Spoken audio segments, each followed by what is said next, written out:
Kozhikode town hall നമുക്ക് പ്രിയങ്കരമാണ്. കാരണം ഇത് നമ്മുടെ പൈതൃകത്തിന്റെ അടയാളമാണ്. മിഠായിത്തൊഴുത് പോലെ, മാനാഞ്ചിറ പോലെ, അങ്ങനെ മാവൂരോട് പോലെ തുടങ്ങി നമുക്ക് പ്രിയങ്കരമായി ജനപക്ഷത്തിൽ നിന്ന് സംസാരിക്കാനും സംവദിക്കാനും നമുക്ക് സാധ്യതകൾ നൽകുന്ന ഒന്നാണ് ഇത്തരം അടയാളങ്ങൾ. ടൗൺ ഹാളിന് വേണ്ടി കോഴിക്കോട് കോർപ്പറേഷൻ 30 ലക്ഷം രൂപ മുടക്കി ഒരു റിനോവേഷൻ ആരംഭിച്ചിരിക്കുകയാണ്. അത് കഴിയുകയും ചെയ്യും.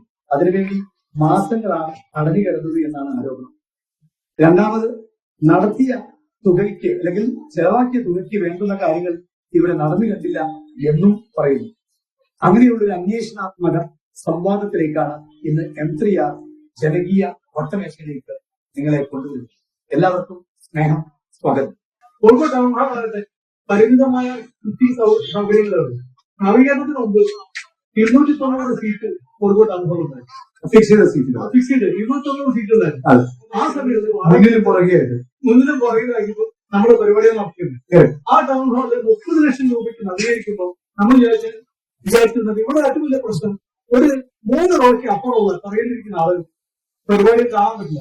തലമുറ ഈ പ്രശ്നം പരിഹരിക്കുന്നത് പലവട്ടം കോഴിക്കോട് ഒരു 5-8 മേയർമാരായിട്ട് ഞാൻ നേരിട്ട് ഇത്തരം പ്രശ്നങ്ങൾ നേരിട്ട് സംസാരിക്കാനാണ് അടുപ്പം അവരുണ്ടായിട്ട്. കോഴിക്കോടത്തെ സംസ്ഥാനങ്ങൾ നോക്കുകയാണെങ്കിൽ ഇവിടെ നാണം കളിക്കാത്ത മേയർമാർ കൊണ്ട് നാണം കളിച്ച നൊട്ടാന്റെ അയവർക്ക്. പക്ഷെ ഈ നാടകത്തിനുള്ള സാംസ്കാരിക രംഗത്ത് അവർക്ക് വലിയ പ്രതിബദ്ധമായിട്ട് തോന്നിയിട്ടില്ല. കാരണം പ്രവൃത്തികൾ കാണുന്നില്ല. നാളെ മനുഷ്യൻ തുടർന്ന് കൃത്യമായിട്ട് കാണാതെ സാധ്യതയില്ല. അപ്പൊ ഈ നവീകരണം 30 ലക്ഷം രൂപ നടത്തുമ്പോൾ അറ്റ്ലീസ്റ്റ് ഒരു പറകിലിരിക്കുന്ന ആളുകൾക്ക് കൂടി കാണാനുള്ള സൗകര്യം ഓർ പൊളിക്കുന്നില്ല. അപ്പൊ കൂടുതൽ കാണാനുള്ള സൗകര്യം ഉണ്ടാകാൻ കഴിയും. അതില്ല. ഉള്ള സീറ്റ് 290 സീറ്റ് 290 സെന്റിമെത്രയായി 198. ഞാൻ നേരിട്ട് മനസ്സിലാക്കിയത് 198 സീറ്റുകൾ പുറകിലും മുന്നിലൊക്കെ ഒരുപാട് സ്ഥലം ഒഴിഞ്ഞു നിൽക്കുകയാണ്. മറ്റൊരു കാര്യം, പ്രധാനമായിട്ട് ടെക്നിക്കൽ ഈ ഓഡിറ്റോറിയങ്ങൾ നവീകരിക്കുമ്പോൾ തിയേറ്ററായിട്ട് യാതൊരു ബന്ധമില്ലാത്ത ആളുകളാണ് ഇത് പങ്കെടുക്കുന്നത്. ഇതിന്റെ ബാക്ക്ഡ്രോപ്പ് കൂടെ അപ്പം 5 മാസം കൊണ്ട് നടക്കാവുന്ന പ്രവൃത്തി എന്തൊക്കെയാണ് ഇവിടെ ചെയ്തു എന്നതാണ് നമ്മൾ സ്പെസിഫിക് ആയിട്ട് നോക്കേണ്ടത്. അതിന് കുറച്ചുകൂടെ ഒന്ന് പുറകോട്ട് പോയാൽ ടാഗോർ ഹാള് കഴിഞ്ഞ 1.5 വർഷമായി, ഏകദേശം 1.5 വർഷമായി തോന്നുന്നു അടച്ചിട്ടിരിക്കും. അപ്പൊ ആ അടച്ചിട്ടിരുന്ന സമയത്ത് ടാഗോർ അടച്ചിരുമ്പോൾ കോർപ്പറേഷൻ അധികാരികൾ പറഞ്ഞത് റിന്യൂവേഷന് വേണ്ടി അടച്ചിരുന്നു എന്നുള്ള രീതിയിലാണ് പറഞ്ഞത്. കോഴിക്കോട് പൊതുസമൂഹത്തിൽ നമ്മൾ ആലോചിക്കുന്നത് ടാഗോർ ഹാൾ എന്ന് പറഞ്ഞാൽ കോഴിക്കോട് മാത്രമുള്ള ഹാളല്ല, ഇന്ത്യയിലെ തന്നെ എല്ലാ പ്രമുഖ നഗരങ്ങളിലും പൈതൃക ഹാളാണ്. അതിന് ഒരു ഉദ്ദേശമുണ്ട്. അത് നേരത്തെ ഉണ്ണേട്ടം പറഞ്ഞതുപോലെ അത് കല്യാണം നടത്താനുള്ള ഹാളല്ല, അത് ഒരു സാംസ്കാരിക കേന്ദ്രമാണ്. ഇപ്പൊ തിരുവനന്തപുരം ടാഗോർ ഹാൾ എടുത്താൽ നിങ്ങൾക്കറിയാം, അത് അവിടെ കല്യാണത്തിനൊന്നും കൊടുക്കുന്നില്ല. തിരുവനന്തപുരം ടാഗോർ ഹാൾ നേരത്തെ ഇതുപോലെ തന്നെ അവര് റിന്യൂവേഷൻ അതിന് പകരം പൊളിക്കണം എന്നുള്ള രീതിയിൽ കോർപ്പറേഷൻ അധികാരികൾ ശ്രമിച്ചപ്പോൾ തിരുവനന്തപുരത്തെ സാംസ്കാരിക പ്രവർത്തകരും നാടക പ്രവർത്തകരും ഒട്ടനവധി രാഷ്ട്രീയക്കാരും കൂടെയുള്ള ഒരു വലിയ കൂട്ടരാണ് അതിനെ എതിർത്തിട്ട് അത് പറ്റില്ല, അത് സംരക്ഷിച്ച് നിർത്തണം എന്ന് പറഞ്ഞിട്ട് ഇപ്പൊ ടാഗോർ ഹാൾ അതുപോലെ സംരക്ഷിച്ച് നിർത്തിയിരിക്കുകയാണ്. കോഴിക്കോട് ഇപ്പൊ ഞാൻ അതിന്റെ ഒരു കാര്യത്തിൽ വരുമ്പോൾ ചില അപ്രിയ സത്യങ്ങളുണ്ട് ഇതിന് പറയും. ഞാൻ ചോദിക്കട്ടെ, ഇത്ര ഒരു പ്രധാനപ്പെട്ട ഒരു വിഷയം സംസാരിക്കുന്ന ഒരു വട്ടമേശ ഇങ്ങനെ സ്വർണ്ണ കൂര എന്നുള്ള ഒരു ഹെഡിങ്ങിൽ നിങ്ങളിട്ട് ഇതിന് പബ്ലിസിറ്റി കൊടുത്ത് പലരും വിളിച്ചിട്ടുണ്ടാവും. എന്നെ വിളിച്ചതുപോലെ ഞാൻ വിചാരിക്കുന്നു. വിളിച്ച ഈ വേദിയിൽ എത്ര പേര്, എത്ര സാംസ്കാരിക സംഘടനകളുടെ പ്രതിനിധികളുടെ ഉണ്ട് എന്ന് ചോദിച്ചാൽ അതിന്റെ ഉത്തരത്തിൽ തന്നെ നമുക്ക് വ്യക്തമാകും എന്തുകൊണ്ടാണ് ഇങ്ങനെ കമ്പാർട്ട്മെന്റിലായി മാറുന്നത്. സാംസ്കാരിക പ്രവർത്തകർ ഇങ്ങനെ കമ്പാർട്ട്മെന്റിലേക്ക് എത്തപ്പെടേണ്ട ഒരു കാര്യമാണോ? ഒരു സാംസ്കാരിക പ്രവർത്തകർ കൃത്യമായി വിളക്ക് തെളിയിച്ചിട്ടുണ്ടെങ്കിൽ ആ രാജ്യത്തിന്റെ പോക്ക് എങ്ങോട്ടായിരിക്കും? നമ്മൾ ആരെയാണ് ഭയപ്പെടുന്നത്? എന്താണ് പറയാൻ ഇത്ര പേടി? എന്തുകൊണ്ടാണ് നിങ്ങളെ ഏതെങ്കിലും ഒരു പ്രത്യേക രാഷ്ട്രീയ കക്ഷി പൊടി വ്യത്യാസത്തിന്റെ കാര്യമൊന്നുമല്ല ഞാൻ പറയുന്നത്. നമ്മൾ കൃത്യമായി പറയേണ്ട കാര്യങ്ങൾ കൃത്യമായി ചോദിക്കാനും കൃത്യമായ അവകാശങ്ങൾ നേടിയെടുക്കാനും ഒരു സാംസ്കാരിക പ്രവർത്തകർക്ക് ആവശ്യമായ എന്തുകൊണ്ടാണ് തെരുവ് നാടകം കളിക്കുമ്പോൾ നമ്മൾ ശക്തമായി പറയുന്നില്ല. ഇതുപോലെ ഇത്രയും കൃത്യമായ ഒരു അഴിമതി 30 ലക്ഷത്തിന്റെ അഴിമതി നടന്നിട്ട് നമ്മൾ സ്വകാര്യ സംഭാഷണത്തിൽ അത്രയൊന്നുമില്ല, ഒരു 30 ലക്ഷം അറിയുള്ളൂ എന്ന് പറയുമ്പോൾ നമ്മൾ ആലോചിക്കേണ്ടത് എന്തുകൊണ്ടാണ് അങ്ങനെ പറയാൻ നമ്മൾ തയ്യാറാകുന്നത് എന്നുള്ളതാണ്. നമുക്കറിയാം 24 ലക്ഷം രൂപയ്ക്ക് ഒരു ആല നിർമ്മിച്ച കേരളത്തിൽ ഈ 30 ലക്ഷത്തിന്റെ അഴിമതി ഉണ്ടാവുകയാണ്. അവിടെയാണ് ഇതിന്റെ പ്രശ്നം. ഇത് ചുരുക്കി പോവുകയാണ്. 4 ലക്ഷത്തിൽ കാണാക്കുഴി നിർമ്മിച്ച നമ്മുടെ സ്റ്റേറ്റാണ്. അത് ഞാൻ നേരത്തെ സംസാരിച്ച നമ്മളിപ്പോ ഒരു ഓഡിറ്റോറിയം നവീകരിക്കുമ്പോൾ, ഒരു സ്റ്റേജ് നവീകരിക്കുമ്പോൾ തിയേറ്ററായിട്ട് ബന്ധമുള്ള ആളുകളെ അതിന്റെ മേനോട്ട് ഇവിടെ ഇപ്പൊ സ്റ്റേജ് നവീകരിച്ചപ്പോ അതിന്റെ ബാക്ക്ഡ്രോപ്പ് ഫിറ്റ് ചെയ്യും. അപ്പൊ നമ്മളൊരു നാടകത്തില് സീനില് പല ഡെപ്തുകളുണ്ടാവും. ഈ പോർഷൻ നാടകം അവതരിപ്പിച്ചപ്പോൾ കഴിഞ്ഞ ദിവസം മാതാപിതാക്കളുടെ 75-ാം വർഷം പ്ലാറ്റിനം ജൂബിലിയുടെ ഭാഗമായിട്ട് ഇവിടെ മിഠായി നൽകുന്ന ഒരു പോർഷൻ നാടകം അഴകരുത്. ആ നാടകത്തിന് ഒരുപാട് സീനുകളുണ്ട്. ഇതനുസരിച്ച് നാടകത്തിന്റെ ഡെപ്ത് ക്രമീകരിക്കുന്നുണ്ട്. സീനിന്റെ ഡെപ്ത് പെർമനന്റ് ആയിട്ട് ഫിക്സ് ചെയ്ത് ഒരു ബാക്ക്ഡ്രോപ്പ്, ആ ബാക്ക്ഡ്രോപ്പ് ബാക്ക്ഡ്രോപ്പ് ഉണ്ടാകുമ്പോൾ ആ ബാക്ക്ഡ്രോപ്പിലേക്ക് ലൈറ്റ് അടിക്കുമ്പോൾ ലൈറ്റ് റിഫ്ലക്ട് ചെയ്യാറുണ്ട്, വേറെ അടിക്കും. അതുപോലെ സൈഡ്രോപ്പ് സൈഡ് കംപ്ലീറ്റ് പ്ലൈവുഡിന് മുകളിൽ മൈക്ക് ഒട്ടിച്ചിരിക്കും.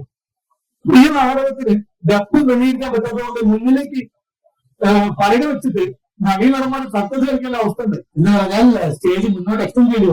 സ്റ്റേജ് മുന്നോട്ട് ഇത്രയും രീതിയിലുള്ള സ്റ്റേജ് പുറകെ കിടക്കുമ്പോൾ സ്റ്റേജ് സ്പേസ് ഉപയോഗിക്കാൻ പറ്റത്തുള്ളൂ. ഒരു 2 അടി കൂടി സ്പേസ് പുറകിലേക്ക് ഉപയോഗിക്കാൻ പറ്റത്തുണ്ട്. കാരണം ഇവിടെ പെർമനന്റ് ആയിട്ടുള്ള ബാക്ക്ഡ്രോപ്പ് കിടക്കുകയാണ്, അത് അകത്താൻ പറ്റില്ല. കട്ടണാകുമ്പോൾ നമുക്ക് ക്രമീകരിച്ച് പുറകോട്ട് കെട്ടിയിട്ട് നമുക്ക് സ്പേസ് എടുക്കാം. അതായത് ഡെപ്ത് അഡ്ജസ്റ്റബിൾ ആയിരിക്കും. ഇപ്പൊ അഡ്ജസ്റ്റബിൾ അല്ലാതെ മതി. സൈഡ് ലൈൻസ് ഫിക്സ് ചെയ്തു, ബാക്ക്ഡ്രോപ്പ് ഫിക്സ് ചെയ്തു. അപ്പൊ തിയേറ്ററായിട്ട് യാതൊരു ബന്ധമില്ലാത്ത ആളുകളാണ് അതിൽ 30 ലക്ഷം രൂപ ചെലവാക്കിയില്ല. ആ ചെലവാക്കി കഴിഞ്ഞാൽ തുറന്ന ഉടനെ ആദ്യത്തെ മൈക്കിൽ തന്നെ ചോരണ കൂടിയായി ഈ ടൗൺ ഹാൾ മാറി എന്ന് നമ്മൾ റിപ്പോർട്ടുകളിൽ ഇവിടെ അറിയാത്ത ഒരു സാംസ്കാരിക 30 ലക്ഷം രൂപയിൽ സീലിംഗ് ഉൾപ്പെട്ടിട്ടില്ല എന്നാണ് മനസ്സിലാക്കുന്നത്. അത്തരം സാങ്കേതിക കണക്കുകൾ എനിക്കറിയില്ല. പക്ഷേ നമ്മളൊരു കാര്യം നോക്കണം. പബ്ലിക് അലോട്ട്മെന്റ് അനുവദിക്കുന്ന പണത്തിൽ 3/4 പങ്ക് തട്ടിയെടുക്കുന്ന ഒരു രാഷ്ട്രീയ വ്യവസ്ഥയിൽ ഇവിടെ നടന്നു വരുന്നു എന്നത് സത്യമാണ്. കഴിഞ്ഞ 10 വർഷം ഭരിച്ച പാർട്ടി 10 വരെയുള്ള പാർട്ടി ഓഫീസിൽ എത്തിച്ചുകൊണ്ടാണ് ഇറങ്ങിപ്പോകുന്നതെന്ന് സത്യം. ഈ പണം എവിടെ നിന്ന് കിട്ടുന്നു? ഇങ്ങനെ പബ്ലിക് അലോട്ട്മെന്റിൽ റോഡ് വർക്കിലും സാംസ്കാരിക സ്ഥാപനങ്ങളുടെ മെയിൻ്റനൻസിന് വേണ്ടി ചെലവാക്കുന്ന പണം പാർട്ടിയിലെതിരായും പാർട്ടിക്കാരുടെ കമ്മീഷനായ ഞാനതിന്റെ കണക്കിലേക്ക് ഇവിടെ യഥാർത്ഥ പോരായ്മ ഇതിനൊരു കാഴ്ചപ്പാടില്ല. കോഴിക്കോട് ടൗൺ ഹാൾ നേരത്തെ പറഞ്ഞതുപോലെ സ്വാതന്ത്ര്യ സമരകാലത്ത് വലിയ വലിയ സമ്മേളനങ്ങൾക്കും വലിയ വലിയ നേതാക്കൾക്കും അത്രയും പേര് കേട്ടാണ്. ഇത് മുമ്പുണ്ടായിരുന്ന കോർപ്പറേഷൻ പൊളിച്ചു മാത്രമായിട്ട് ഇപ്പം വൈക്കം മുഹമ്മദ് ബഷീർ അത് പൊളിച്ച ആളുകൾ ഞാനിവിടെ അന്ന് വ്യത്യാസം അത് പൊളിക്കാൻ സമ്മതിക്കാന്ന് നിർബന്ധിച്ചാണ്. അപ്പൊ അതിലൊക്കെ അടങ്ങിയിരിക്കുന്ന കോഴിക്കോട് ടൗൺ ഹാൾ സമ്പത്താണ് ഞാൻ മനസ്സിലാക്കിയത്. ഇതിൽ ഇപ്പൊ ഉണ്ടായിട്ടുള്ള വലിയ പ്രശ്നം എന്താ വെച്ചാൽ നാടകം മാത്രമല്ല ഏത് കലാപരിപാടി നടത്തണമെങ്കിലും അതിൻ്റെതായിട്ടുള്ള ഞാനത് ആഗ്രഹിച്ചു കൂടിയാണ്. അപ്പൊ ഏത് ഒരു പരിപാടി ഒരു വേദിയിൽ നടത്തണമെങ്കിൽ അത് കാണാനുള്ള സൗകര്യം ആ ആളുകളുണ്ടാവും. ആളുകൾക്ക് എല്ലാവർക്കും ഒരുപോലെ അവിടെ മുൻനിരയിൽ ഒരു വേദി കഴിഞ്ഞാൽ സെക്കൻഡ് റോഡ് കഴിഞ്ഞാൽ തന്നെ ആർക്കും അടുത്ത നാടകത്തിന് താഴെ അതായത് 3 അടി വരെ സ്റ്റേജിൽ 3 അടി വരെ ഒരാൾ നേരത്തെ സ്റ്റേജിൽ ഇരിക്കുകയാണെങ്കിൽ അത് കൃത്യമായി കാണാൻ പറ്റാത്ത പ്രശ്നം. ഞാനൊക്കെ എത്രയോ എഴുതി നോക്കി നാടകങ്ങൾ നിന്ന് നാടകങ്ങൾ വീട്ടുണ്ടായിട്ടും എഴുന്നേറ്റ് നിന്ന് നാടകം നാടകം മാത്രമല്ല മറ്റു പരിപാടികളൊക്കെ ഉണ്ട്. അപ്പൊ ഇതിന്റെ കാഴ്ചപ്പാടില്ലാതാണ് ഈ നിലം എന്ന് പറയുന്നത് ഇപ്പൊ താഴ്ചയിലാണോ അല്ലെങ്കിൽ അതിന് വലിയ പോരായ്മ. ഇപ്പൊ അതിന് ഏറ്റവും വലിയ പോരായ്മ അതുകൊണ്ട് മുമ്പുണ്ടായിട്ടുണ്ട്. ഇതായി തൊട്ട് പിന്നിലുള്ള ടൗൺ ഈ ആർട്ട് ഗാലറി എത്ര 4 കൊല്ലത്ത് നിർമ്മിച്ചിട്ട് ആ ആർട്ട് ഗാലറിക്ക് ചിത്രപ്രദർശനം നടത്താൻ പറ്റാത്ത രീതിയിലാണ് ഞാൻ നിർമ്മിച്ചു വെച്ചത്. അത് എഞ്ചിനീയർമാരെ പോരായ്മയാണ്. ആ എഞ്ചിനീയർമാരെ പോരായ്മയ്ക്ക് അന്നത്തെ ഭരണകൂടം വേണ്ട രീതിയിൽ നോക്കില്ല എന്നുള്ളതാണ്. അന്ന് മതമാക്കിടക്കുള്ള നമുക്ക് സാംസ്കാരിക പ്രവർത്തനം ഇടപെട്ടതിന് വേണ്ടിയിട്ടാണ് ആ വലിയ റിനോവേഷൻ നടത്തിയിട്ടാണ് ചിത്രപ്രവർത്തനം നടത്താൻ പറ്റുന്നത്. ഒറ്റയ്ക്കും ഒരു വലിയ രീതിയിലുള്ള ഒരു നല്ല ടൗൺ ഹാൾ ആർട്ട് ഗാലറി ഈ ആർട്ട് ഗാലറിയെ കുറിച്ച് ആർക്കും പറയാൻ കഴിയില്ല. കേരളത്തിലുള്ള ഏറ്റവും നല്ല ആർട്ട് ഗാലറി കോഴിക്കോടാണ്. ഇതിനുള്ള ഫണ്ട് ഉണ്ടായിരുന്നു. ഫണ്ട് വെറുതെ ലാപ്സാക്കിയിട്ട് മോശമായിട്ടുള്ള രീതിയിൽ ചിത്രീകരണം ചെയ്യാറുണ്ട്. അത് മാത്രമല്ല കോഴിക്കോട് ടൗൺ ഹാൾ ഇപ്പൊ സ്റ്റേജ് പറഞ്ഞതുപോലെ കോഴിക്കോട് ഇപ്പൊ ഒരു വേദിയിൽ ഒരു നാടകം ഇന്നത്തെ കാലത്ത് കഴിഞ്ഞ കാല നാടകങ്ങൾ മാത്രമല്ല ഇന്നത്തെ കാലത്ത് ഒരു നൃത്തം അവതരിപ്പിക്കുകയാണെങ്കിൽ പോലും അതിനാവശ്യമായിട്ടുള്ള തെറ്റ് പറയുന്നത്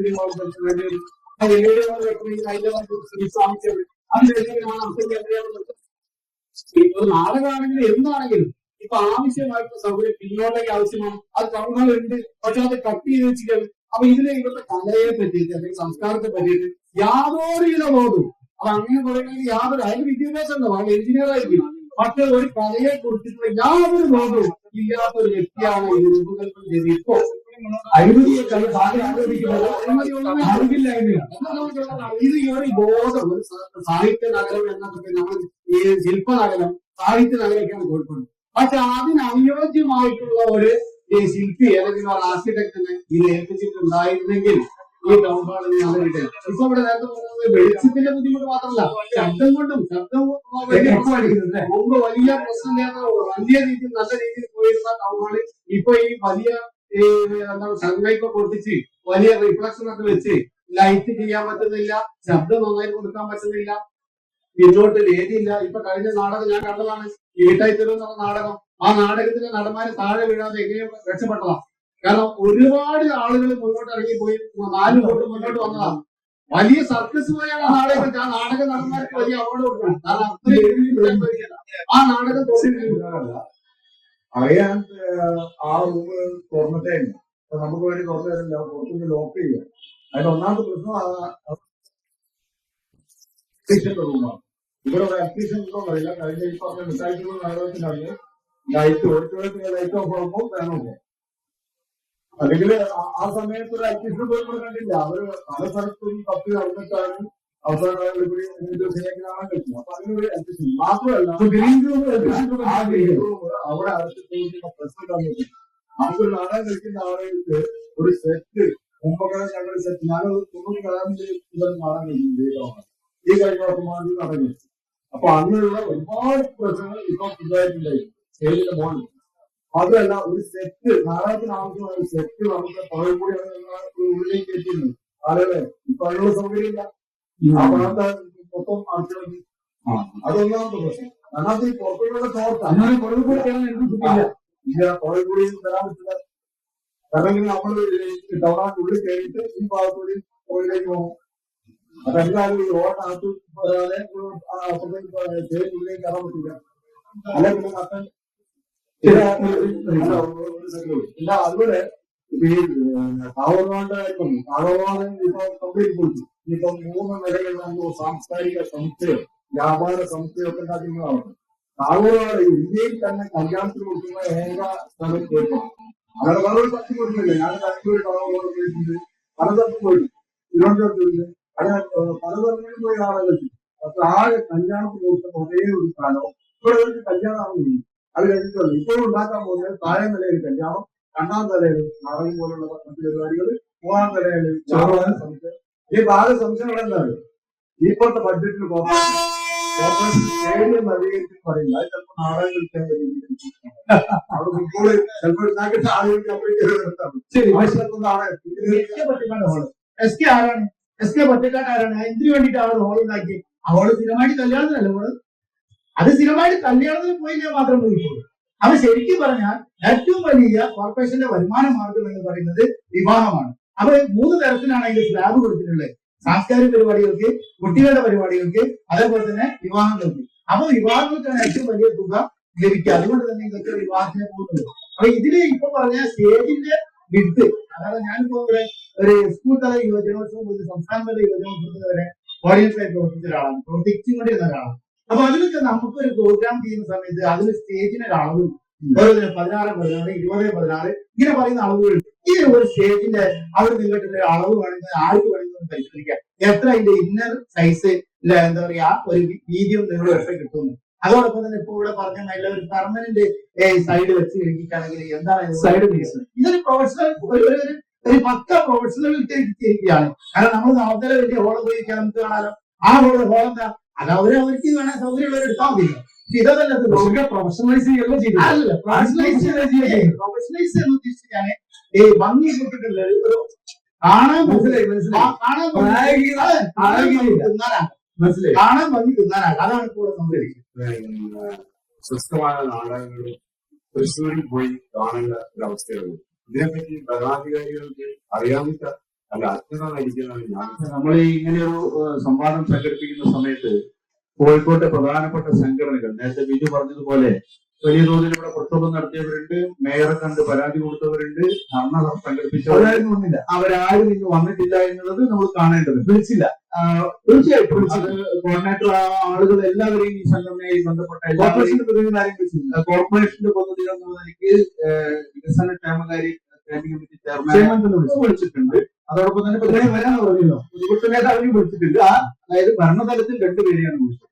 അത് മറ്റവും പ്രതിപക്ഷം എന്നുള്ള നിലയിൽ ഭരണപക്ഷം. അതേസമയം പുകാസയുടെ പുരോഗമന സാഹിത്യ സംഘം, നന്മ, അങ്ങനെ തുടങ്ങിയിട്ടുള്ള നിരവധി സംഘടനകളുടെ പ്രതിനിധികളെ ഇതിനു വേണ്ടിയിട്ട് ക്ഷണിച്ചിട്ടുണ്ട്. അവരുടെ നേതൃത്വത്തിൽ സമരം നടത്തിയ ആളുകളുണ്ട്. അവരൊന്നും ഇന്ന് ഈ സംവാദത്തിൽ പങ്കെടുക്കാൻ പറ്റില്ല. എന്താണ് അതിന്റെ കാരണം എനിക്കറിയില്ല. കാരണം നമ്മൾ ഈ പരിപാടി സംഘടിപ്പിക്കാൻ പറഞ്ഞത് ഇത്തരം ഒരു ജനകീയ സംവാദം സംഘടനകൾ ഏറ്റെടുത്ത് മുന്നോട്ട് പോയ ഒരു വിഷയത്തെ കൂടുതൽ കോർപ്പറേഷൻ ഭാഗത്ത് നിന്നുകൊണ്ട് ഇതിൽ നടപടി ഉണ്ടാക്കുന്നതിന് വേണ്ടിയിട്ട് ഇവിടെ അടിസ്ഥാന പ്രശ്നം എന്ന് പറയുന്നത് 30 ലക്ഷം രൂപ ചെലവഴിച്ചു. ഇത് ഏറ്റവും കൂടുതൽ ശ്രദ്ധേയമായത് എനിക്ക് ബിജുവിന്റെ ഒരു ഫേസ്ബുക്ക് പോസ്റ്റ് വന്നു. അതുപോലെ തന്നെ സന്തോഷ് പാലക്കടയുടെ വന്നു. സന്തോഷ് പാലക്കടയിൽ ഫോൺ എടുക്കുന്നില്ല. സന്തോഷ് പാലക്കടയുടെ പോസ്റ്റ് വന്നു. ഇതിന്റെ പുറത്തുകൂടെ ലൈറ്റ് ഫിക്സ് ചെയ്ത സമയത്ത് വെറുതെ ഭംഗിക്ക് വേണ്ടി ലൈറ്റ് ഫിക്സ് ചെയ്ത സമയത്ത് പഴയ ഓണാണല്ലോ, അത് ചവിട്ടിപ്പൊട്ടി വേനൽ മഴ പെയ്ത സമയത്ത് മഴ ഒലിച്ച് ആകെ ടൗൺ ഹാളിലാകെ അങ്ങനെയാണ് മഴ പെയ്തുകൊണ്ടതാണ്. അതിന്റെ റൂഫ് വർക്ക് യഥാർത്ഥത്തിൽ എസ്റ്റിമേറ്റ് ഇല്ല. പക്ഷെ 30 ലക്ഷം രൂപ എസ്റ്റിമേറ്റ് ചെയ്യപ്പെട്ട ഒരു വർക്ക് നമ്മൾ നടത്തുമ്പോൾ അതിന്റെ റെനോവേഷൻ എന്ന് പറയുമ്പോൾ അറ്റ്ലീസ്റ്റ് അവിടെ പൊട്ടിയ പൈപ്പ് അത് നാട് കെട്ടിയിട്ട് അതിന്റെ ലീക്ക് തടയാൻ വേണ്ടി നാട് കെട്ടിയിട്ടുള്ള പൈപ്പ്, ടോയ്ലറ്റിൽ ഒരു പൈപ്പ് പോലും മാറ്റിയിട്ടില്ല. ടോയ്ലറ്റ് ആകെ പഴയ പോലെ തന്നെ ഇപ്പോഴും നിൽക്കുകയാണ്. ഈ പറയുന്ന നേരത്തെ പറഞ്ഞ ഗ്ലേസ്ഡ് സർഫേസ് നമ്മൾ ഒരു ടൗൺ ഹാളിൽ വെച്ചിട്ടുണ്ടെങ്കിൽ ഒന്ന് അത് ശബ്ദം പ്രതിഫലിപ്പിക്കും, രണ്ട് അത് വെളിച്ചം പ്രതിഫലിപ്പിക്കും പറഞ്ഞു. അപ്പൊ ഗ്ലേസ്ഡ് സർഫേസ് അത് വെനീർ പോലുള്ള സാധനങ്ങൾ വെച്ചിട്ട് ഈ പറയുന്ന സൈഡ് ഫ്ലാപ്പും അതുപോലെ തന്നെ ബാക്ക്ഗ്രൗണ്ടും ഒക്കെ വെച്ചിരിക്കുകയാണ്. യഥാർത്ഥത്തിൽ അതിന് ഈ 30 ലക്ഷം സർഫേസ് ആണ് വേണ്ടത്. സർഫേസ് ആണ് വേണ്ടത്. മാത്രമല്ല ഫ്ലെക്സിബിൾ ആയിരിക്കണം, അതിന് മൂവബിൾ ആയിരിക്കണം. ഇത് വളരെ സ്റ്റാറ്റിക് ആയിട്ട് നിൽക്കുന്ന സമയത്ത് നേരത്തെ ഉന്നതം പറഞ്ഞതുപോലെ സ്റ്റേജ് എന്ന് പറയുന്നത് പല ക്രമീകരണങ്ങൾക്ക് വിധേയമാക്കേണ്ടതാണ്. പല നാടകങ്ങൾക്കനുസരിച്ച് അതിന്റെ ക്രമീകരണങ്ങൾ നടത്താം. മുന്നോട്ട് ഇട്ടാൽ മതി. മുന്നോട്ട് പറ്റില്ല. അതിന് ഏർപ്പെടുക. ഞാൻ പറഞ്ഞു വരുന്നത് 30 ലക്ഷം രൂപ കൊടുക്കുമ്പോ ഇവിടെയുള്ള ഒരു കോമൺ ടോപ്പ് ഈ സമരവുമായി ബന്ധപ്പെട്ട് ഇവിടെ ഇന്ന് വന്നിട്ടില്ലെങ്കിലും അവരൊക്കെ പറഞ്ഞത് 6 ലക്ഷം രൂപയുടെ വർക്ക് എവിടെ നടന്നിട്ടുള്ള 24 ലക്ഷം രൂപയുടെ വർക്ക് എവിടെ പോയി, ആ പണം എവിടെ പോയി, ആ 24 ലക്ഷം രൂപയുടെ പണി നടന്നു. ഞാൻ മനസ്സിലാക്കുന്നത് അതിന്റെ ബാക്ക്ഡ്രോപ്പ് ഇന്നിപ്പോ ബഷീർ മാഷ് പറഞ്ഞു നാളെ കഴിക്കാൻ മാത്രമല്ല നാസ്കാരി ഒരു ബാനർ നോക്കാൻ മാസത്തോടെ ഒരു ബാനർ കെട്ടാൻ കഴിയില്ല. നാസ്കാരിക പരിപാടി നടത്തുമ്പോ ഏത് പരിപാടിയാണ് നടത്തുന്ന നാട്ടുകാരെ അറിയിക്കാൻ ഒരു പ്രസ് ഫോട്ടോ എടുക്കണമെങ്കിൽ ബാക്കിൽ ബാനർ വേണം. അതാണ് പതിവ്. അതിന് വെക്കാനുള്ള സാഹചര്യമില്ല. ഞാൻ മനസ്സിലാക്കുന്നത് ഇത് ഉദ്ഘാടന ചടങ്ങുമായി ബന്ധപ്പെട്ട് എടുക്കപ്പെട്ട നേരത്തെ അഷ്റഫ് പറഞ്ഞതിനോട് എനിക്ക് വിയോജിപ്പുണ്ട്. അഷ്റഫ് പറഞ്ഞ് ഒരുപക്ഷെ അദ്ദേഹം ഭരണകക്ഷിയുടെ ഭാഗമായിട്ടുള്ള പ്രവർത്തിക്കുന്ന സംഘടനയുടെ സാംസ്കാരിക സംഘടന എന്നുള്ള നിലയിലാകാം പരിമിതികൾ ഉണ്ടാവും. നമ്മളെ സംബന്ധിച്ചിടത്തോളം ആ രീതിയിലല്ല.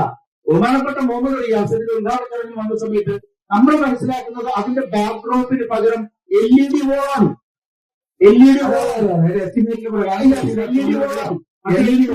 സ്ഥാപിച്ചിട്ടില്ല. പകരം ഗ്ലേസ്ഡ് സർഫേസ് ആയിട്ട് അവിടെ വലിയൊരു പോലെയോ സൺലൈറ്റ് പോലുള്ള ഒരു സാധനം വെച്ചിരിക്കുകയാണ്. അവിടേക്ക് നമ്മൾ ലൈറ്റ് കൊടുത്താൽ എന്താ ചെയ്യുക? സ്റ്റേജിൽ കാണുന്ന ഓബ്ജക്റ്റിൽ ഫോക്കസ് എടുത്താൽ പോവുകയും ബാക്കിയുള്ള ഭാഗം ചുറ്റുപാടുള്ള ഭാഗങ്ങൾ വെളിച്ചത്തിൽ തുടങ്ങിയിരിക്കുകയും ചെയ്യുമ്പോൾ യഥാർത്ഥത്തിൽ ആ യഥാർത്ഥ കാഴ്ചയുടെ ദൃശ്യഭംഗിക്ക് വലിയ തോതിൽ ക്ഷീണം സംഭവിക്കും. അപ്പൊ യഥാർത്ഥത്തിൽ ആ ടൗൺ ഹാളിൽ ഒരു പരിപാടി അവതരിക്കും. പാട്ടാണെങ്കിലും നൃത്തമാണെങ്കിലും നാടകമാണെങ്കിലും പ്രേക്ഷകന് അതിലേക്കായിരിക്കണം ശ്രദ്ധ. ബാക്കിയുള്ള ഭാഗങ്ങളിലേക്ക് ശ്രദ്ധ പോകുന്ന അവസ്ഥ ഉണ്ടാകരുത്. മാത്രമല്ല ഈ പറയുന്ന തരത്തിൽ ഒരു ടാപ്പ്, പൊട്ടിയ ടാപ്പിന്റെ അത് നമ്മൾ പോയി നോക്കിയാൽ കാണാം. അതിൽ നാളെ ചുറ്റിയിരിക്കും ലീക്ക് പ്രൂഫ് ചെയ്യാൻ. പക്ഷെ അത് കഴിയുന്നില്ല, ലീക്ക് ചെയ്യുന്നുണ്ട്. അതുപോലും ഈ 30 ലക്ഷം രൂപയിലേക്ക് മാറ്റിയിട്ട് മറ്റൊന്ന് കോഴിക്കോട്ടെ സംബന്ധിച്ചിടത്തോളം ഇത് കോഴിക്കോടിന്റെ ഹൃദയമാണ്. ടൗൺ ഹാൾ എന്ന് പറയുന്നത് നമുക്ക് മറ്റൊന്നുമല്ല. അതിൽ ഈ പറയുന്ന എന്തൊക്കെ സംഭവങ്ങൾ ഉണ്ടെങ്കിലും അതൊന്നുമല്ല. ഇത് ഇവിടെ കയറാത്ത ഒരാൾ കോഴിക്കോട്ട് ഉണ്ടാവില്ല. അതാണ് ഈ ഹാളിന്റെ ഒരു പ്രത്യേകത. എല്ലാ ബോധമുള്ളതും എല്ലാവരും അതിൽ കയറാതെ പോകില്ല. കാരണം അത്രമാത്രം വൈകാരികമായി കണക്റ്റഡ് ആണ് ഈ ഹാള് തുടങ്ങി. അങ്ങനെ ഒരു ഹാള് 4 മാസത്തിലധികം പൂട്ടിയിട്ടു. 4 മാസത്തിലധികം പൂട്ടിയിട്ടപ്പോൾ സാംസ്കാരിക പ്രവർത്തകർക്ക് യഥാർത്ഥത്തിൽ അവരുടെ വീട് കഷ്ടപ്പെട്ട പോലെയായി. അവർ പരാതി പറഞ്ഞു, പരിഭവം പറഞ്ഞു. അപ്പൊ കോഴിക്കോട് കോർപ്പറേഷൻ എന്ത് ചെയ്തു? ടാഗോർ സെന്ററി ഹാളുമായി ബന്ധപ്പെട്ടുള്ള അവിടുത്തെ പ്രൊവൈസേഴ്സ് എന്ത് ചെയ്തു? ഒരു താൽക്കാലിക സംവിധാനം ഉണ്ടാക്കി. ആ താൽക്കാലിക സംവിധാനം പ്രാക്ടിക്കൽ അല്ല. അവിടെ ആരും എത്തില്ല, അവിടെ പരിപാടികൾ നടത്താൻ കഴിയില്ല. ടൗൺ ഹാൾ 4 മാസത്തിലധികം പൂട്ടിയിട്ടിട്ട് ഒരു പൊട്ടിയ പൈപ്പ് പോലും നന്നാക്കാതെ അവിടെ ഉണ്ടായിരുന്ന ഫെസിലിറ്റികൾ, അവിടെ ഉണ്ടായിരുന്ന അവിടെ പരിപാടികൾ വരുമ്പോണ്ടാകുന്ന സുഖം അത് നഷ്ടപ്പെടുത്തി കളയുന്നതാണ് എന്റെ കലാ സാംസ്കാരിക രംഗത്തുള്ള ഈ വ്യക്തികളാണ് ശരിക്കും നാടിന്റെ ഒരു മാർഗദർശിയാവുന്നത്. അതിൽ നമുക്ക് ചിലപ്പോൾ ചില രാഷ്ട്രീയങ്ങളുണ്ടാവാം, ചില വിഭാഗീയത ഉണ്ടാവാം. ഇതെല്ലാം മാറ്റിവെച്ച് നാടിന്റെ ഒരു പുരോഗതിക്ക് വേണ്ടിയിട്ട് നാട്ടിൽ നടക്കുന്ന ഒരു അനീതിക്കെതിരെ നമ്മളെല്ലാരും കൈ കൊടുത്തിട്ട് എന്താണ് ഇങ്ങനെ ആരെയും ബ്ലെയിം ചെയ്യാതെ തന്നെ നമുക്ക് മലയാളം കൈകൊടുക്കാൻ ശ്രമിച്ചിട്ട് അത് വിളിച്ചൊന്നും വന്നില്ല. അതെ ഇത്രയും ഈ ഒരു വൃത്തായിട്ട് ഒരുപാട് ദിവസം പ്രയാസം അനുഭവിച്ചിട്ട് ഉണ്ടാക്കിയെടുത്ത വേദിയാണ്. ഞാൻ ചോദിക്കട്ടെ, ഈ ഒരു നാടകത്തിന്റെ പ്രാധാന്യം കൊടുത്തുകൊണ്ട് ഒരു സംശയം ഉണ്ടാക്കുമ്പോൾ ഓട്ടോമാറ്റിക്കലി ഈ നാടകത്തിന്റെ ഭാഗമുള്ള കൂടി ചേർത്തിട്ട് എങ്ങനെ ഡിസൈൻ ചെയ്യണമെന്നുള്ളത് ഇപ്പൊ തന്നെ നമ്മുടെ കോഴിക്കോടുള്ള ബസ് സ്റ്റാൻഡ്, KSRTC സ്റ്റാൻഡ്, അതിന്റെ അവസ്ഥ എന്താണെന്നുള്ളത് എല്ലാവർക്കും അറിയാം. നമ്മളൊരു ടൗണിൽ ഒരു പൊതുസമൂഹത്തിന്റെ പണം ഉപയോഗിച്ച് ഇങ്ങനെ അറിയാത്ത പ്രേക്ഷകർക്കായിട്ട് പറയാം, 2 ടവറുകളായി 10ൽ കൂടുതൽ തട്ടുകളായിട്ടുള്ള 2 ബിൽഡിങ്ങുകൾ കഴിഞ്ഞ എത്രയോ വർഷങ്ങളായി, എനിക്ക് തോന്നുന്നു ഏകദേശം 8-9 വർഷങ്ങളായി വെറുതെ കിടക്കി. ഈയിടെയുള്ള ബലക്ഷയ പരിശോധനയിൽ ആ 2 ടവറുകൾ ഉപയോഗിക്കാൻ പറ്റില്ല എന്ന് മാത്രം പറഞ്ഞു വെച്ചിരിക്കുകയാണ്. ഇപ്പോൾ ബസ് സ്റ്റാൻഡിന് ബസ് നിർത്താനുള്ള ഇടമായി ഷോപ്പിംഗ് കോംപ്ലക്സ് ഓഫീസിൽ പോലും കഴിയുന്നില്ല. ബസ്സുകൾ ഇത്രയും എന്താണ് പ്ലാനിങ് ഇല്ലാത്ത ഒരു ഭരണകൂടം ഉണ്ടാവാൻ പാടില്ല. അത് ഏതായിക്കോട്ടെ, നമുക്ക് അപ്പൊ എന്താണ് ആരും ചെയ്ത് കഴിഞ്ഞാൽ വലിയൊരു എന്താ പറയാ സിറ്റിന്റെ നഗരത്തിന്റെ ഹൃദയഭാഗത്തുള്ള ഒരു സമുച്ചയങ്ങളാണ് ഈ കാണുന്ന എല്ലാ സമുച്ചയങ്ങളും. അത് ബസ് സ്റ്റാൻഡായി ചർച്ച ചെയ്യാനുള്ള ഒരു വേദി സംഘടിപ്പിച്ചു കൊടുക്കാനുള്ളതാണ് ഇപ്പോൾ വല്ലാത്ത ഒരു പ്രതികരണം അൺറീച്ചബിളാണ്. നമ്മളിവിടെ നിന്ന് എന്ത് പ്രതിഷേധം നടത്തിയാലും അവരെ സംബന്ധിച്ചിടത്തോളം അവര് മിണ്ടാതിരിക്കും, അവർ മിണ്ടില്ല. അവര് നേരത്തെ ഉണ്ടായിരുന്ന പ്രതിഷേധങ്ങൾക്കൊക്കെ പ്രതികരിക്കുന്ന ഭരണകൂടമായിരുന്നെങ്കിൽ ഇപ്പോ പ്രതിഷേധങ്ങൾക്ക് മിണ്ടാതിരിക്കുന്ന ഏറ്റവും വലിയ ഒരു കണ്ടുപിടുത്തം നടത്തിയിരിക്കുകയാണ്. അപ്പൊ അവര് മിണ്ടാതിരിക്കും. മിണ്ടാതിരുന്ന ഇതിനൊരു സ്വാഭാവികമായ അന്ത്യം വരും. ആ സ്വാഭാവിക അന്ത്യത്തിന് വേണ്ടി കാത്തിരിക്കുകയാണ്. അത് ഒരു പുതിയ ഒരു രാഷ്ട്രീയ സംസ്കാരത്തിന്റെ ഭാഗമായി വരികയാണ്. അതുകൊണ്ടാണ് ഇവിടെ ഇന്ന് ഈ മിണ്ടാതിരിക്കാൻ വേണ്ടിയിട്ടുള്ള ഒരു ചർച്ചയാക്കി മാറ്റാൻ വേണ്ടിയിട്ടാണ് ബോധപൂർവ്വം ഇവിടെ മറ്റൊന്ന് ടൗൺ ഹാളിൽ ഇരിക്കാനും മുട്ടായിട്ടൊരു നാടകം കളിക്കുമ്പോൾ ഒരുപാട് ഒറ്റപ്പാടുണ്ടാക്കിയ ആളുകൾ ഈ നഗരത്തിൽ ഇപ്പോഴും കൂടെ ഇല്ലേ? അവർ ഇത്തരം ഒരു പ്ലാറ്റ്ഫോമിൽ ഇരുന്ന് ഈ ലോകത്തിൽ മുഴുവൻ അറിയിക്കാനുള്ള ഒരു ഉത്തരവാദിത്വം ഈ സാംസ്കാരിക പ്രവർത്തകർക്കില്ലേ? അവരിരുന്നാണ് തൊഴിച്ചു കൊടുക്കുന്നത്. ഇത്തരം രാഷ്ട്രീയ വരേണ്യ വർഗത്തിന്റെ എന്താ പറയുക, ഞാൻ ഭാഷ ഉപയോഗിക്കുന്നില്ല, അതിന് കീഴടങ്ങി നിൽക്കുന്ന ഒരാളുകളായി മാറുകയാണ്. നേരത്തെ നമുക്ക് ജാതി വ്യവസ്ഥയായി ഈ സ്ഥലത്തുണ്ടായിരുന്നെങ്കിൽ അന്ന് ജാതി അന്ന് അത് മാറിയിട്ട് രാഷ്ട്രീയ അധികാരത്തിന്റെ ഒരു ആക്സെപ്റ്റബിൾ അല്ലാത്ത രീതിയിൽ അവർ മാറിയിരിക്കുന്നു. ആ ഒരു ഭീകരാവസ്ഥ നമുക്ക് നമ്മുടെ ഭാവിക്ക് നമുക്ക് ഈ വരുന്ന ആളുകൾക്കൊക്കെ ഒരു വലിയ അന്തരാളം സൃഷ്ടിക്കുന്നുള്ള കാര്യം യാതൊരു ആള് നിൽക്കുന്നതിന് മുമ്പേ ഒരു ആഘോഷപൂർവ്വം നടന്ന ഒരു പരിപാടി എന്ന് പറയുന്നത് സബാൾട്ടൻ ഫെസ്റ്റിവലാണ്. അതിന്റെ ഭാഗമായിട്ട് ഒരു നാടകോത്സവം നടന്നിരുന്നു. ആ നാടകോത്സവത്തില് സംഘടനയുടെ സംവിധാനം ചെയ്ത മിന്നുമെല്ലാം എന്ന നാടകം ആളുകൾ തിരിച്ചിരുന്നിട്ടാണ്. അതായത് സ്റ്റേജിലല്ല നാടകം, ഫാമിലിക്കായിട്ടാണ് നാടകം. ഇന്നിപ്പോ ഫാമിലിക്കായിട്ടാണ് നാടകം കഴിച്ചതെന്നുണ്ടെങ്കിൽ ആ കഥയുടെ കളക്ടർ എടുത്തോ അല്ലെങ്കിൽ എപ്പോഴും ഞാൻ എടുത്തോട്ട് പോയിട്ട് പ്രത്യേക പെർമിഷൻ മേടിക്കുന്നുണ്ട്. കാരണം കംപ്ലീറ്റ് കസാലകളും ആരോ കള്ളന്മാര് കൊണ്ടുവന്നിട്ട് മേടിച്ചിട്ട് വ്യക്തമായിട്ട് താമസിക്കുന്നു. ഇത്ര മോശപ്പെട്ട ഒരു വിഭാഗത്തിന് കോഴിക്കോട് കണ്ടില്ല എന്നാണ് എന്റെ ഒരു അതായത് വളരെ മോശപ്പെട്ട അവസ്ഥ. ഇനി അടുത്തിപ്പോ മതമാസങ്ങളുമായി ബന്ധപ്പെട്ടിട്ട് ഒരു നാടകം നടത്തിയപ്പോ നാടകത്തിന്റെ ചെയ്യുന്ന ഒരാളായിരുന്നു ഞാൻ. അന്ന് നാടകം അഭിനയിച്ച ആളുകൾ പ്രയാസപ്പെടുന്നത് ഞാൻ കണ്ടതാണ്. അപ്പൊ ഇത്തരം പ്രശ്നങ്ങളൊക്കെ നമുക്ക് മുന്നോട്ട് വെക്കേണ്ടതുണ്ട്.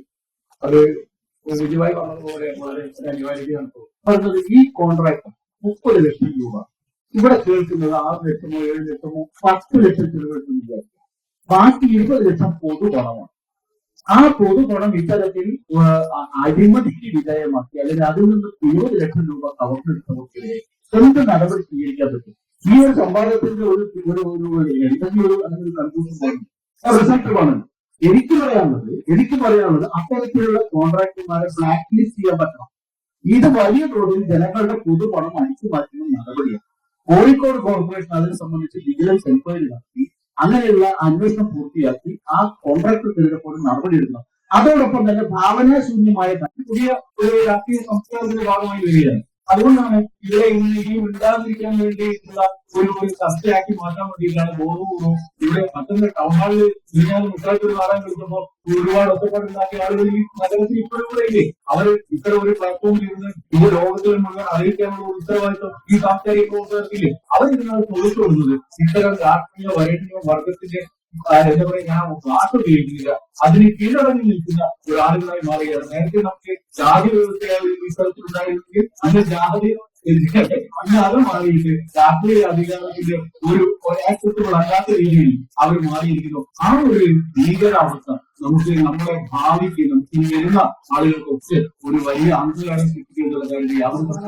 അവർ ആള് നിൽക്കുന്നതിന് മുമ്പേ ഒരു ആഘോഷപൂർവ്വം നടന്ന ഒരു പരിപാടി എന്ന് പറയുന്നത് സബാൾട്ടൻ ഫെസ്റ്റിവലാണ്. അതിന്റെ ഭാഗമായിട്ട് ഒരു നാടകോത്സവം നടന്നിരുന്നു.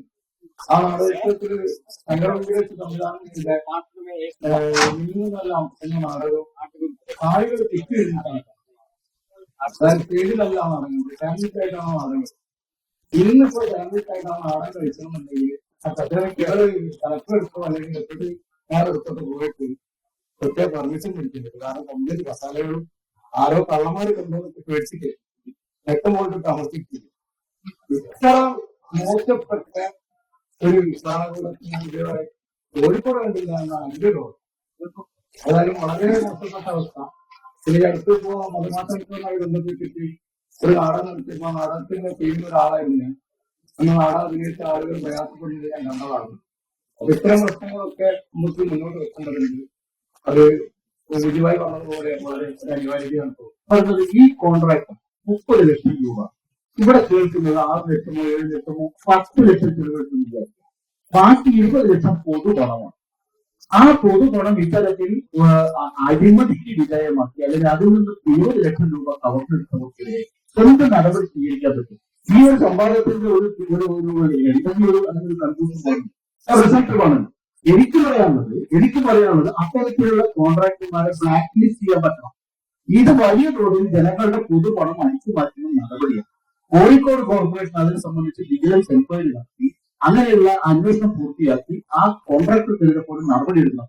അതോടൊപ്പം തന്നെ ഭാവനാശൂന്യമായ ഭരണാധികാരികൾ ഇത്തരത്തിലുള്ള കാര്യങ്ങളിൽ കൈവെക്കുന്ന സമയത്ത് ബന്ധപ്പെട്ട മേഖലയുമായി അടുത്ത് ഇടപഴകുന്ന ആളുകളുമായി ആശയവിനിമയം നടത്തി സാംസ്കാരിക പ്രവർത്തകർക്ക് നേരത്തെ ബിജു പറഞ്ഞതുപോലെ ഭരണാധികാരികളുടെ സാംസ്കാരിക പ്രവർത്തകർക്ക് കിട്ടാത്ത പ്രശ്നമാണുള്ളത്. പക്ഷെ ഭരണാധികാരികൾക്ക് സാംസ്കാരിക പ്രവർത്തകർ കിട്ടാത്ത ഒരു പ്രശ്നം ഉണ്ടാവില്ല. അവരോടൊന്ന് വിളിച്ചു ചോദിച്ച് എന്തെല്ലാം മാറ്റങ്ങൾ വരുത്താം, എന്ത് ചേരുന്നു ഇവിടെ എന്തെങ്കിലും തീരുമാനിച്ചുകൊണ്ട് വേണം ഇത്തരത്തിലുള്ള കാര്യങ്ങൾ തൊടാനുള്ള ആരോപണ വിധേയം എന്നതൊക്കെയല്ല. അത് ചർച്ചയിലേക്ക് പങ്കെടുക്കാൻ വേണ്ടത് ഇത് കോർപ്പറേഷന് അനുകൂലമായി സംസാരിക്കുന്ന ഒരു കൂട്ടായ്മയാണോ അല്ലെങ്കിൽ അതിനെ എതിർത്ത് സംസാരിക്കുന്ന കൂട്ടായ്മയാണോ എന്ന് നോക്കിയിട്ടല്ല. എനിക്കൊരു ഉത്തരവാദിത്വം നിർവഹിക്കാനുള്ള അടിസ്ഥാനത്തിലാണ് ഇവിടെ വരാൻ കാരണം. ഇത് സാംസ്കാരിക സംഘടനയുടെ നേതൃസ്ഥാനത്ത് നിൽക്കുന്നതോടുകൂടിയാണ് ഇത് വരാനുള്ള കാരണം. അപ്പൊ അതിനകത്ത് നടന്ന കാര്യങ്ങളൊക്കെ അപ്പുറത്ത് നേരത്തെ ഇതിനകത്ത് സൂചിപ്പിച്ചൊരു കാര്യമുണ്ട്. അവിടുത്തെ ജോലിക്കാര് ഓടിന് മേലെ കയറി ഓട് പൊട്ടി അത് തോർച്ചയായി മാറി. പക്ഷെ അത് പറയാതെ പോയതുകൊണ്ടാണ് കോർപ്പറേഷൻ അറിയാതെ പോയതും അത് അറിഞ്ഞ സമയത്ത് കോർപ്പറേഷൻ പരിഹരിക്കുകയും ചെയ്തിട്ടുണ്ടെന്നാണ് അതുമായിട്ട് ബന്ധപ്പെട്ട ആളുകൾ എന്നോട് പറഞ്ഞിട്ടുള്ളത്. പക്ഷെ അതോടൊപ്പം നമുക്കിന്ന് മുന്നോട്ട് വെക്കാൻ കഴിയുന്ന കാര്യം നമുക്ക് കോർപ്പറേഷന് ജോലി കൊടുക്കാൻ അതല്ലെങ്കിൽ കോർപ്പറേഷൻ മേയറോട് സംസാരിക്കാൻ പറ്റുന്ന രീതിയിൽ ഇപ്പൊ നിലവിൽ ടൗൺ ഹാളിൽ നവീകരിച്ചതിനകത്ത് ധാരാളം പ്രശ്നങ്ങളുണ്ട്. അതിനകത്ത് തർക്കമൊന്നുമില്ല. ആ തർക്കങ്ങൾ വെച്ചുകൊണ്ട് തന്നെ അതിനെ പരിഹരിക്കാനുള്ള മാർഗങ്ങൾ വെച്ചുകൊണ്ട് നമുക്ക് എങ്ങനെ ഇതിന്റെ പരിഹാര മാർഗത്തിലേക്ക് പോകാൻ കഴിയുമെന്ന് ഈ ചർച്ചയ്ക്ക് ശേഷം നമുക്കൊരു കൂട്ടായ്മയുടെ ഭാഗമായി ഇത് ചെയ്യാം. നമുക്ക് നിർബന്ധമായി വേണ്ടത് ഇതിനൊരു പരിഹാരമാണ്. അത് മേയറെ കണ്ട് ജനകീയമായ സദസ്സ് സംഘടിപ്പിച്ച് മേയർ അടക്കമുള്ള ഒരു സദസ്സിൽ കൃത്യമായി ഒരു പരിഹാര നിർദ്ദേശങ്ങൾ തരത്തക്ക രീതിയിൽ ഒരു സംവാദം അത്തരത്തിൽ ഔദ്യോഗികമായി സംഘടിപ്പിക്കാൻ മേയർ മുന്നോട്ട് വേണം, കോഴിക്കോട് കോർപ്പറേഷൻ മുന്നോട്ട് വേണം.